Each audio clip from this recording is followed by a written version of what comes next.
आज आपण महाराष्ट्रातील एक अतिशय श्रद्धेने साजरा होणारा सण नागपंचमी याचे महत्त्व, त्यामागची श्रद्धा, काही खास उपाय आणि लाभ जाणून घेणार आहोत.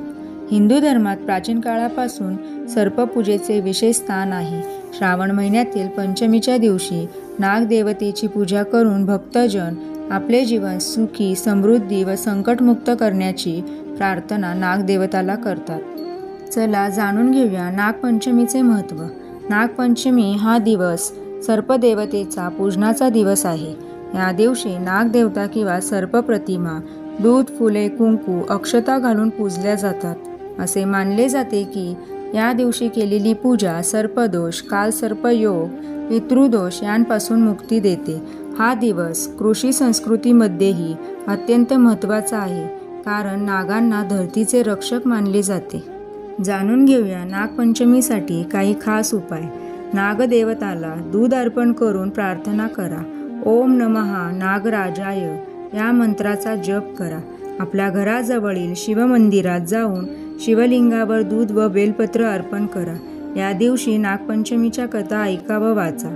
कुंडलीत कालसर्पदोष असल्यास या दिवशी नागपूजन आणि शिवपूजन विशेष फलदायी मानले जाते. नागदेवतेच्या स्तोत्राचे पठण करा, जसे की नागाष्टक. घरात सर्पाची प्रतिमा ठेवून पूजा करणे किंवा नागोबाच्या झाडाजवळ जाऊन नैवेद्य अर्पण करणे.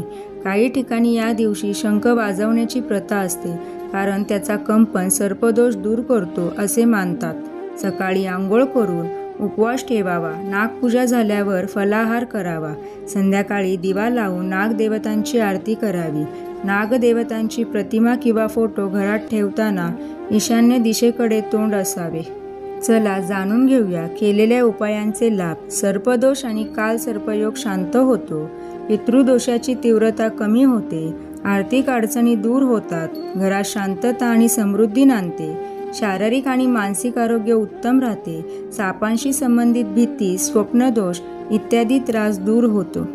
आपण बघितले की नागपंचमीचा दिवस केवळ परंपरा नव्हे, तर आपल्या जीवनातील नकारात्मक शक्तींना दूर करण्याचा एक शुभ योग आहे. तर अशा या पवित्र दिवशी श्रद्धेने हे उपाय करून आपण सुख, शांती आणि समृद्धीकडे वाटचाल करूया. जर तुम्हाला ही माहिती आवडली असेल तर नक्की लाईक करा, शेअर करा आणि सबस्क्राईब करा आणि कॉमेंटमध्ये ओम नमः नागराजाय जरूर लिहा. श्री स्वामी समर्थ.